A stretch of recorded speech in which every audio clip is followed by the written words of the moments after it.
Good evening, Birshus, and with the permission of friends old and new. Let's continue. 10th Mishnah in the third paragraph. What does he say?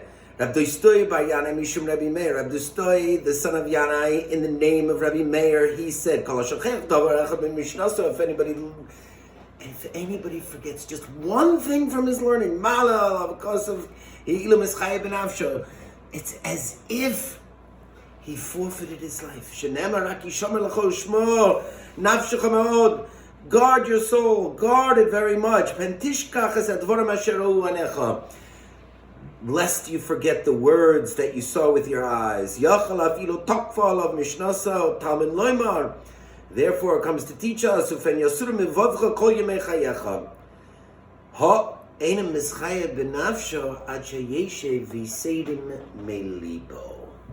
right away, we are confronted with a difference in the lashon of this Mishnah than any of the Mishnayos that have gone before us at all altogether. Here, Rabbi Dustaya bar Yanai mishum Rabbi Meir omer. In every other Mishnah, it's whoever said what they were saying. No one's quoting what their Rebbe said beforehand. Here's the first place where we see that somebody is quoting from their Rebbe. Rabbi Dustoi bar Yanai mishum Rabbi Meir. Rabbi Dustoi is quoting in the name of Rabbi Meir. Anybody who says anything in the name of somebody else who said that Dvar Torah, maybe Geula, he brings redemption to the world. Rashi, the very first Rashi in Kol HaTorah Kula, he begins by quoting from who?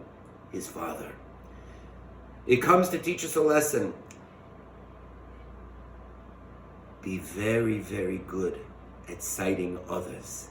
And when you do, and when you cite them, guess what the Gemara says? Their lips quiver in the grave. Even they may be long past. There's a little bit of a resurrection of life on a certain level when you speak Torah in their name. Rabbi Dustoi bar Yanai, he's bringing kavod to his Rebbe, Rabbi Meir, in mentioning what Rabbi Meir says. Just like Kol HaTorah Kula begins by Rashi quoting his father, so too Rabbi Dustoi is quoting in the name of Rabbi Meir. Why does he quote Rabbi Meir? Look at what the Mishnah says.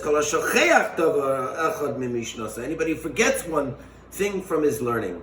Rabbi Meir was famous. The Gemara in Megillah tells us he was so famous that one day Rabbi Meir was located in a certain place and no one had a Megillah to read from, the Megillah Esther. And what happened? Rabbi Meir from memory sat down with a parchment and wrote the entire Megillah down. Not one word, not one letter was missing. Nothing was missing from the memory of Rabbi Meir. So when he quotes from Rabbi Meir, he's quoting from a person who never forgot anything in his life. So the Mishnah says, don't forget anything. Don't forget anything at all from any of your learning. So did this apply to one who forgets because his studies were too difficult?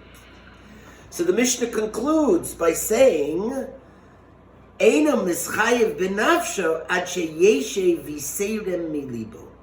A person is not or does not incur the appellation of the forfeiture of his life unless he deliberately removes it from his heart. Thus, he's not guilty unless he deliberately removes Torah teachings. Only when one abandons Torah deliberately does one forget. According to the Baal Tenura, why is somebody guilty of a sin of forgetting Torah? Forgetfulness it's a common element. It's a normal and natural course in a human life. It's nature. So the Baal Tenura says that constant study generates recall, whereas neglect to study fosters forgetfulness. The Gemara in Megillah tells us a Torah lesson learned 40 times is deemed as if secured in one's memory. However, there's a debate as to the actual terminology used in the Gemara. One variant in the Gemara in Megillah is that learning Torah 40 times, it's as if he put it in a pocket or a purse. Another reading of the Gemara in Megillah, that if you learn something 40 times, it is deemed as if you put it in a closed box, in a lockbox.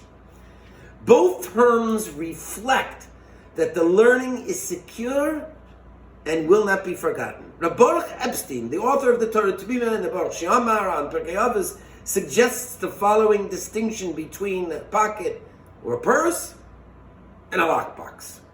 An item in a closed box need not be regularly checked to assess whether the item is still in the box.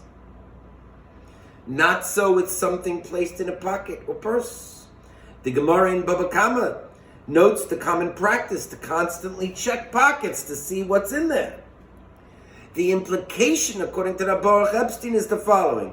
Even though a person has reviewed his Torah study 40 times, it's still a good idea to check in and retrieve it sometimes and relearn and review.